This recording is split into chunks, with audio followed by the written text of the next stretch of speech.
You might remember a week or so ago, I posted the video of the skull that I repainted and some of the other parts that I had done. And I told you that I would do a video demonstrating how I do the paint job, like on this forearm that I've already done. This one needs to still have the acrylic coating put on, like I've just done the skull. And the skull came out really nice. It's got just enough shine to it that during the Halloween nights, it'll really pick up those lights really well. Should be very convincing. So what we're going to do today is we're going to take the upper arms and we're going to match the forearms. We're going to do a brush coat on that. If you hear any tic-tacking in the background, my dog has got dementia and he's circling, so he's probably wondering what I'm doing right now. But so that's what we're going to do, because these skeletons really have a lot of fantastic detail in them. But once you get about 10 feet away from them, the detail gets lost. These wonderful pits, and I don't know if they scanned a real skeleton and chopped it up in the computer. They probably did. But it's just really got a lot of nice detail. I want to bring that detail out. I'm sure you do too if you have one. So what do you say we do it together? Okay, now you don't need a whole lot for this. You need a big roll of paper towels, because what we're going to be doing is doing a lot of painting on and rubbing off. You'll need some burnt umber or whatever you want to be your dirty base coat. You might be able to hear my cat in the background, sorry. My wife rescues the entire world. You don't need expensive paints either. These are just the Walmart paints. I get a big tub of it because I use a lot of black, end up using a lot of white, and in this particular case, because the base color of the skull is not really gray, it's got a little greenish tinge, so I got a little apple barrel green too, a little Kelly green. You need a good chip brush, depending on how big your project. If your project is small, you could probably use one of the foam brushes. And what I do is I take some old containers and I pre-mixed my paint. So this is going to be my dry brush color, the greenish gray color.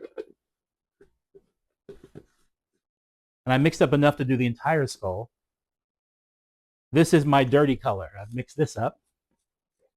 And this is very inky. Think of like a big pool of ink, like in the old days when they had ink wells on the desks when you were at school and you dipped your pen into it. Not that any of us ever probably did that, but I'm sure somebody out there has. And that's really all you need.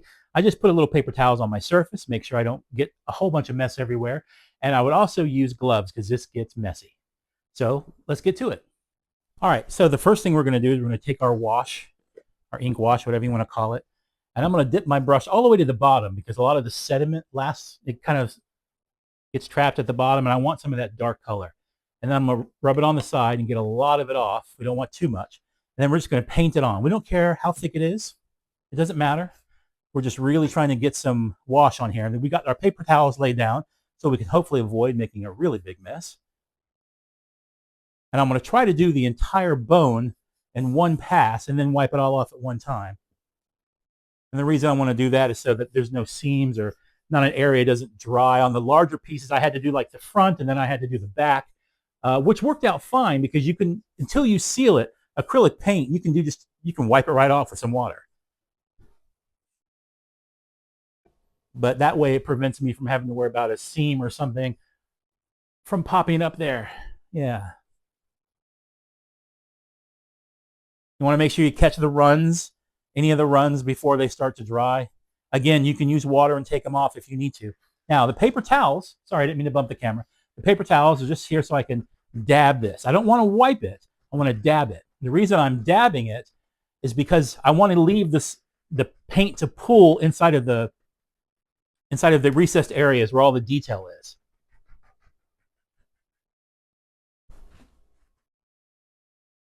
And don't worry about taking too much off. Take your time. It's not going to dry right away.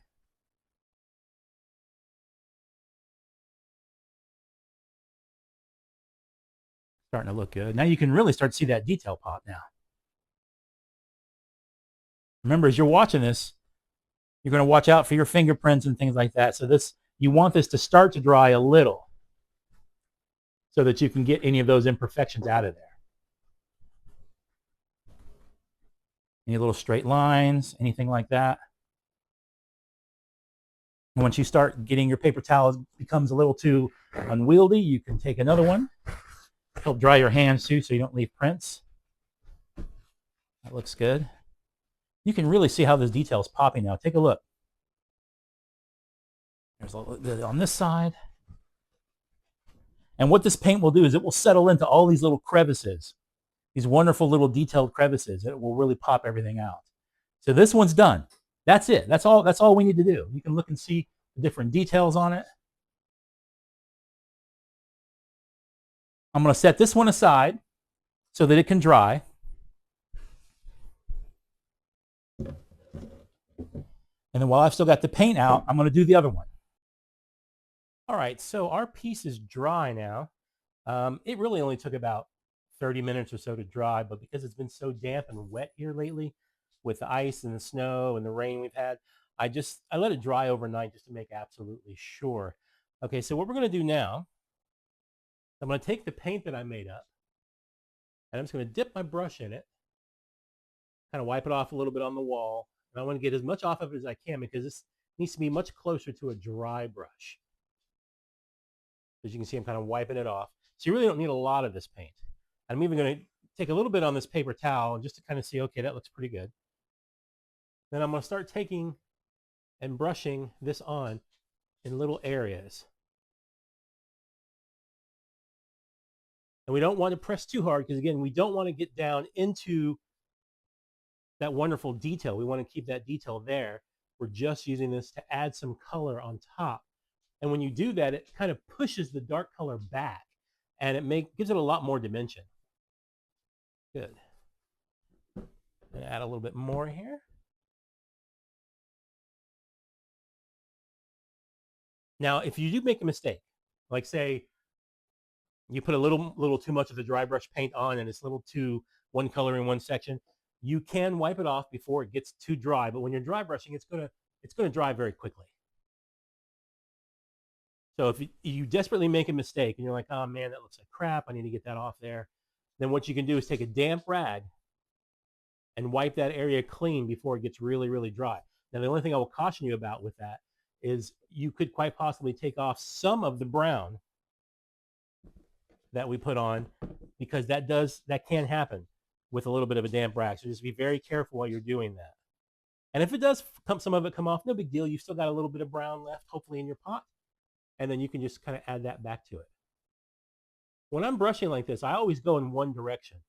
And I do that so it keeps the patterning the same. So if you look on one side or the other, it's like in the rings of a tree. If the rings of a tree grew outward and all of a sudden they grew upward at the same time, it would look really odd. So it just kind of keeps everything looking the same as it normally does. And if you start looking at this, you can really start to see how this detail pops. And that dry brushing really does add to it quite a bit. And the nice thing, if you have a light touch with this, you can come back and forth a couple of times. And after a little while, you start to build enough up on the rim as you're scraping it off that you can just wipe your brush on the rim and then scrape it back off again. Let's just make sure we don't have too much on. Okay, that's good. All right, and then we just continue on. I tell you what, I'm not sure how your skeleton looks if you have one of the 9-foot skeletons, but mine, there's so much detail in it. And the head is the one thing that's the real tragedy because the one that I had, there was no shading in the teeth at all. So it looked really, the head kind of looked very flat when you put it together. That's that's why I wanted to do this more than anything else, is it just really brought the detail out that's already in the model.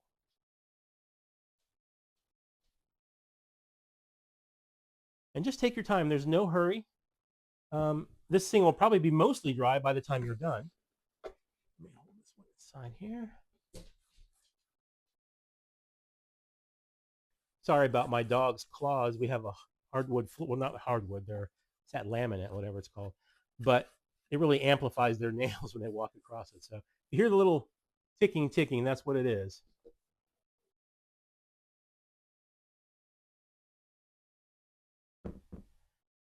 What I think I'm going to do after I get all of this whole thing done, and I'm going to show you each piece as I've done it, so you can get an idea. Because like I said, the torso, I think I mentioned last time, has great detail on it too, and it really looks good.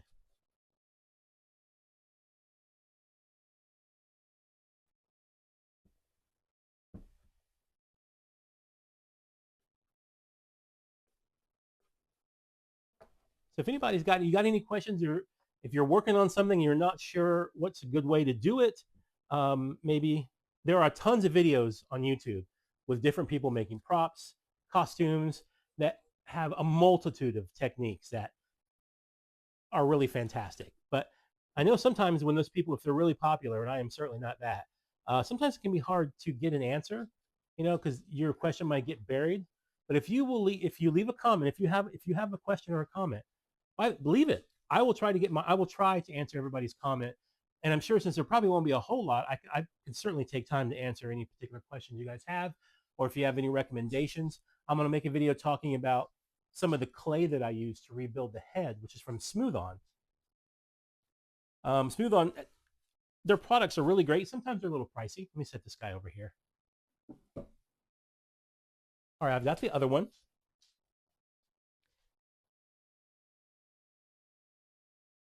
All right, that's it done. That part of there is probably still a bit wetter. First thing you want to do, close up your container and then go wash out your brush. We try to make sure that our brushes last as long as they possibly can here. All right, so there's supposed to be some rain later, so I'm going to try to get as many of these coated in the acrylic as I can. And here's what I'm using. It's a Krylon acrylic clear glaze, triple thick. That's what I use on the skull. And we're just going to coat these. Be even with your coats. You hear a little wind. It's a little breezy, so I apologize if there's some breeze, but let's take a look here.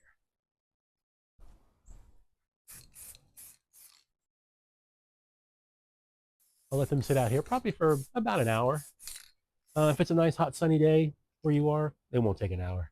But if it's cool and overcast and kind of windy and a little kind of cool like it is here today, then it might take a good hour before you really want to touch it. And if something that I do, I'm going to spray right under here on the very bottom. I'm going to do that. So when I come out and check, I'm not touching the actual surface that is going to be seen. I'm touching an area that's going to be butted up against something else that you're not really ever going to see. So if it's sticky, you get that fingerprint because it didn't quite dry. At least I know that I don't have to worry about damaging my surface. I thought I would come up here and just kind of show some of the detailing that has come in here.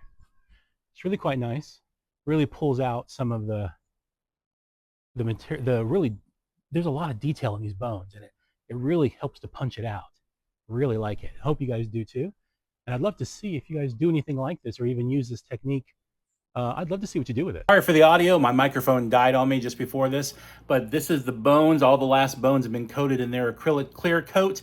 They look great. Tell me what you think of the paint job, if you like it, or if you think I should have done something different. I'm open. The only thing we have left to do now is to repair the broken vertebrae on the back of the spine and then clear coat the spine after we repaint it. And then the skeleton will be done. Then all that's left to do is making the little monsters that are going to live inside the rib cage for Halloween. That's going to be fun. That'll be another video altogether. We'll see you guys soon.